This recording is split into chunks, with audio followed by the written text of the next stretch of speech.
नमस्कार दोस्तों, मैं हूं रोशन और आप देख रहे हैं प्रिपेयर फॉर नौकरी ऑफिशियल यूट्यूब चैनल। दोस्तों, आज आप लोगों से कुछ बात भी करनी है क्योंकि ये लेक्चर नंबर 70 है और ये लास्ट लेक्चर है 1000 जो इंपॉर्टेंट जनरल अवेयरनेस के सीरीज जो है चलाए जा रहे हैं। तो दोस्तों, आई होप आप ये सीरीज बिल्कुल इंजॉय किए होंगे।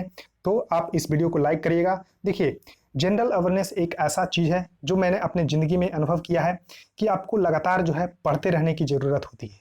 तो ऐसा नहीं कि आप 1000 क्वेश्चन कर लेंगे तो आप जीके के ज्ञाता बन जाएंगे, ऐसा बिल्कुल नहीं होगा। आपको लगातार जो है प्रयास करते रहना होगा।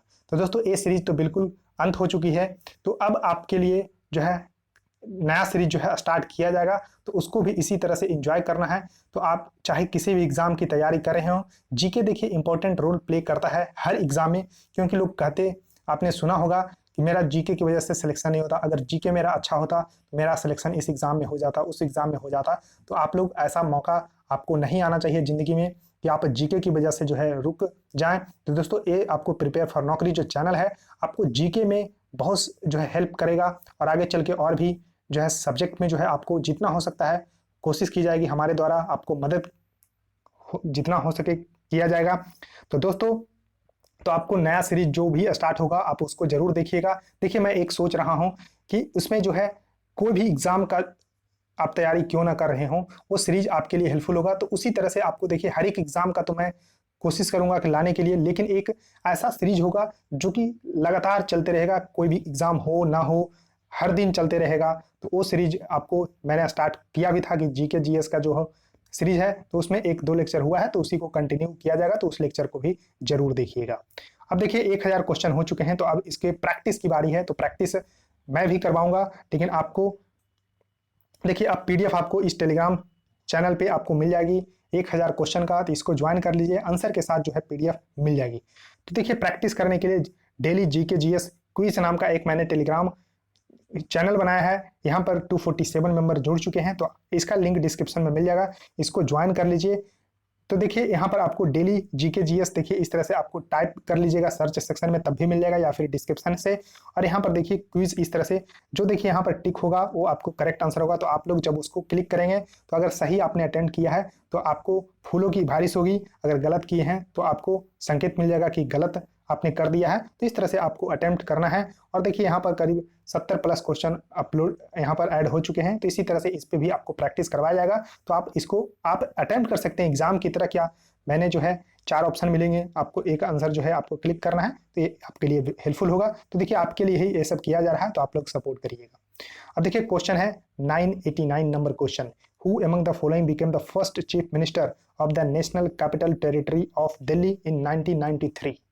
तो दोस्तों, आप लोग क्वेश्चन पढ़ के आप सोच रहे होंगे कि शायद एक क्वेश्चन गलत होगा, क्योंकि 1993 में फर्स्ट चीफ मिनिस्टर बने दिल्ली का, ये कैसे हो सकता है। तो जी हाँ दोस्तों, सबसे पहले मैं आंसर बताता हूँ, मदन लाल खुराना होगा कि फर्स्ट जो है चीफ मिनिस्टर बने थे national capital territory of Delhi in 1993।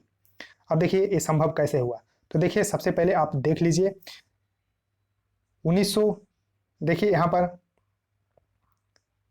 52 में इन्होंने जो है बने थे चौधरी ब्रह्म प्रकाश। तो फर्स्ट चीफ मिनिस्टर अगर दिल्ली का पूछा जाए तो चौधरी ब्रह्म सिंह होंगे, जिन्होंने कि 1952 से लेकर 55 तक के। उसके बाद दूसरे जो है यहाँ पर गुरमुख निहाल सिंह बने 55 से लेकर 56 में, लेकिन फिर अब लिस्ट कर दिया गया 1956 से लेकर 93 तक दिल्ली में जो है यहाँ पर इस तरह की सरकार नहीं थी। तो उसके बाद देखिए, मदन लाल खुराना बने 1993 में। तो यही क्वेश्चन आपसे पूछा गया था। अब देखिए, the legislative assembly of Delhi was first constituted in 1952, यानी कि जो दिल्ली का लेजिस्लेटिव असेंबली है 1952 में बना था। कैसे बना था?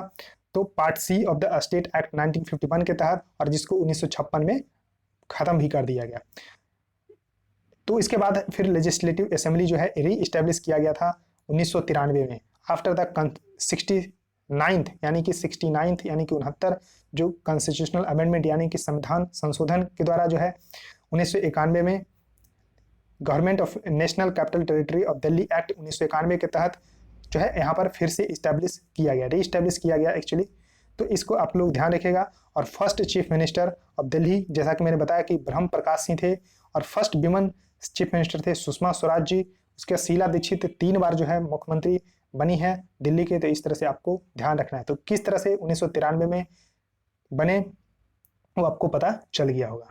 क्वेश्चन है कि with which of the following state is the tribal festival name Madai traditionally associated. तो देखिए एक मदाई आपको ट्राइबल फेस्टिवल है तो वो किस राज्य से संबंधित है, तो दोस्तों वो है छत्तीसगढ़ से संबंधित। तो करेक्ट आंसर यहाँ पर बी सही होगा, B is the correct answer for this question. Question है कि with which of the following articles of the constitution of India declare that the supreme court shall be the court of the record. तो देखिए किस article के तहत बताया गया है कि जो सुप्रीम कोर्ट है वो आपको कोर्ट ऑफ रिकॉर्ड है, तो आर्टिकल 129 के तहत। तो करेक्ट आंसर यहाँ पर सी सही होगा, आर्टिकल 129 के तहत। अब देखिए आर्टिकल 124 के तहत establishment of the supreme court के बारे में चर्चा की गई है। सैलरीज ऑफ द जजेस 125 आर्टिकल में मेंशन की गई है। एक्टिंग चीफ जस्टिस के बारे में 126 आर्टिकल में, हेड ऑफ जज के बारे में 127 में, और seat of the supreme court के बारे में आर्टिकल 130 में मेंशन है, और आर्टिकल 129 में supreme court is the court of the record बोला गया है। क्वेश्चन है कि which of the following inscriptions refer to the repairing of the lake name Sudarshan lake. तो देखिए सुदर्शन लेक सबसे पहले है कहाँ, तो ये गुजरात में है, गुजरात में सुदर्शन लेक है।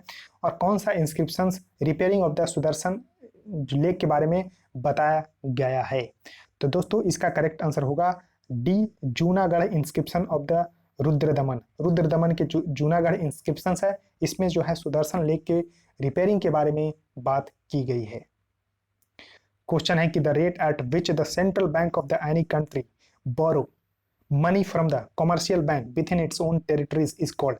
यानी कि देखिए भारत का सेंट्रल बैंक कौन सा है, तो आरबीआई है, और कॉमर्शियल बैंक जैसे कि एसबीआई, पीएनबी, इस तरह से कॉमर्शियल बैंक है।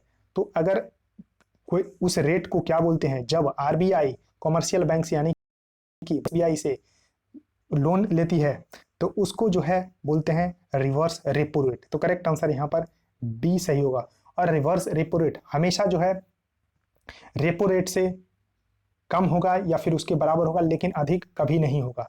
अब देखिए रेपो रेट क्या होता है, तो इसको उल्टा कर दीजिए कि the rate at which the commercial bank of any country borrow money from the central bank यानी कि आरबीआई, तब उसको बोलते हैं रेपो रेट।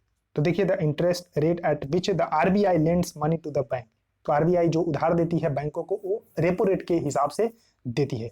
और अभी जो रेपो रेट है वो आपको देखने को मिलेगा 4%, और रिवर्स रेपो रेट है 3.35%। तो इस तरह से आपको ध्यान रखना है। क्वेश्चन है कि the tribal festival named Pawl Kut is a traditionally associated with. तो देखिए पॉलकुट एक जो ट्राइबल फेस्टिवल है वो किस राज्य से रिलेटेड है, तो दोस्तों वो है मिजोरम से रिलेटेड। तो करेक्ट आंसर यहाँ पर सी सही होगा, C is the correct answer for this question. Pawl Kut एक ट्राइबल फेस्टिवल है मिजोरम का। क्वेश्चन है कि who among the following was appointed as the defence minister in the interim government in 1946। तो देखिए जो इंटरिम गवर्नमेंट बनी थी भारत में 1946 में, जिसमें डिफेंस मिनिस्टर किन्हें बनाया गया था, तो करेक्ट आंसर होगा सी, बलदेव सिंह। बलदेव सिंह को डिफेंस मिनिस्टर जो है बनाया गया था। तो इस तरह से दोस्तों आपको ध्यान रखना है।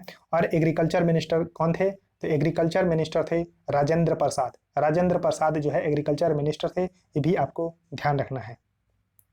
क्वेश्चन है कि which of the following articles of the constitution of India states that the state shall take a step to organise village panchayat. तो देखिए विलेज पंचायत की बात में जो है किस आर्टिकल में बात की गई है, जिसमें आपको बताना है, तो आर्टिकल 40 इसका करेक्ट आंसर होगा। अब देखिए आर्टिकल 40 किस में आता है, तो यहाँ पर आपको पार्ट 4 में आता है। पार्ट 4 में, तो पार्ट 4 में क्या मेंशन है, तो DPSP directive principle of state policy, जो कि आर्टिकल 36 से 51 तक है। तो इसी में देखिए आर्टिकल 40 आता है। तो ये आपको स्टेट का देखिए इसीलिए बोला गया है कि कौन सा आर्टिकल है जो कि state shall take a step to organise village panchayat, तो आर्टिकल 40 इसका करेक्ट आंसर होगा। और देखिए 11वीं अनुसूची में इसको जोड़ा गया था। 73वें संविधान संशोधन जो 73rd कॉन्स्टिट्यूशनल अमेंडमेंट 1993 में हुआ था, उसके तहत जो है 11वीं अनुसूची में पंचायत को भी रखा गया है। क्वेश्चन है कि who among the following author the book title वर्ण परिचय। तो देखिए एक वर्ण परिचय नाम की बुक है, इस बुक को लिखा किसने है, तो दोस्तों ईश्वर चंद्र विद्यासागर जी ने इस बुक को लिखा है। तो करेक्ट आंसर यहाँ पर ए सही होगा, ईश्वर चंद्र विद्यासागर।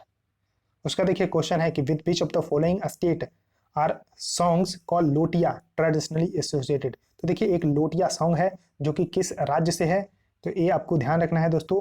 इसका आंसर होगा बी, राजस्थान से रिलेटेड है लोटिया सॉन्ग। उसका देखिए 999 नंबर क्वेश्चन है कि एज पर article 106 of the constitution of India who among the following determines the salary of the member of the either houses of the parliament. जो देखिए जो मेंबर ऑफ पार्लियामेंट होते हैं कोई भी हाउस के हों, चाहे अपर हाउस के हों या फिर लोअर हाउस के, यानी कि राज्यसभा के हों या फिर लोकसभा के हों, उनकी सैलरी के बारे में 106 नंबर आर्टिकल में मेंशन है। तो देखिए एक आर्टिकल से क्वेश्चन आपको क्वेश्चन से ही बन जाएगा कि आर्टिकल 106 में क्या मेंशन है। तो salaries of the member of the either houses of the parliament, और इसको जो है कौन जो है डिसाइड करता है, कौन डिटरमिन करता है, तो पार्लियामेंट ही डिसाइड करता है। तो करेक्ट आंसर यहाँ पर सी सही होगा, सी पार्लियामेंट इसको डिसाइड करता है। अब वो मैजिक नंबर जिसका आप सब लोग को इंतजार था कि 1000 क्वेश्चन जो है कंप्लीट करवा दीजिए, लीजिए 1000 क्वेश्चन कंप्लीट हो गया आप लोगों के लिए। 1000वां नंबर क्वेश्चन आपके सामने है कि in which of the following state is the Chitrakoot waterfall on Indravati river located. तो देखिए चित्रकूट वाटरफॉल आपसे क्वेश्चन में भी पूछा जा सकता है कि चित्रकूट वाटरफॉल किस रिवर पे है, तो रिवर इंद्रावती पे लोकेटेड है। और किस राज्य में है, तो दोस्तों आंसर डी होगा, छत्तीसगढ़ में लोकेटेड है। तो करेक्ट आंसर यहाँ पर डी सही होगा, D is the correct answer for this question. चलिए एक क्वेश्चन आपके लिए मैं बोनस भी लेकर आया हूँ, 1001 नंबर क्वेश्चन, क्योंकि इस तरह के ही सगुन के रूप में होते हैं 101, 301, 501। तो मैंने भी सोचा कि 1001 क्वेश्चन आप लोगों को मैं करवा देता हूँ इस सीरीज में। तो tribal festival name Yemshe is a traditionally associated with. तो देखिए यमसे एक ट्रेडिशनली फेस्टिवल है, ट्राइबल फेस्टिवल्स है, वो किस राज्य का है, तो दोस्तों वो है, आपको ध्यान रखिएगा, नागालैंड का है। तो करेक्ट आंसर यहाँ पर बी सही होगा, नागालैंड का एक ट्राइबल फेस्टिवल है यमसे। अब देखिए नागालैंड को आपको मैप में भी मैं दिखा देता हूँ, क्योंकि ये नॉर्थ ईस्ट का स्टेट है। तो देखिए ये आपको अरुणाचल प्रदेश, यहाँ पर उसके बाद देखिए आसाम और मणिपुर से जो है बॉर्डर शेयर करती है, और इंटरनेशनल बॉर्डर इसका है इधर म्यांमार से। तो इस तरह से आपको ध्यान रखना है। और देखिए जो नॉर्थ ईस्ट के इधर स्टेट हैं उसको नमामि, देखिए नमामि इस तरह से याद कर सकते हैं, नागालैंड, मणिपुर और मिजोरम। और इधर देखिए त्रिपुरा है जो कि 3 ओर से बांग्लादेश से घिरा हुआ है। और देखिए मेघालय एक ऐसा राज्य है जो कि एक सैंडविच के रूप में है, किसके किसके बीच में, तो बांग्लादेश और आसाम के बीच में, यानी कि इसके दो ही जो है बाउंड्री शेयर करती है, आसाम से ऊपर में और जो है साउथ में इसको बांग्लादेश से। तो इस तरह से आपको दोस्तों ध्यान रखना है। तो दोस्तों इस वीडियो को आप लोग जितना लाइक कर सकते हैं लाइक करिए, और वीडियो को शेयर करिए अपने दोस्तों के साथ, और चैनल को सब्सक्राइब करके बेल आइकन को प्रेस करिए। सो थैंक यू गाइस, इस वीडियो में इतना ही।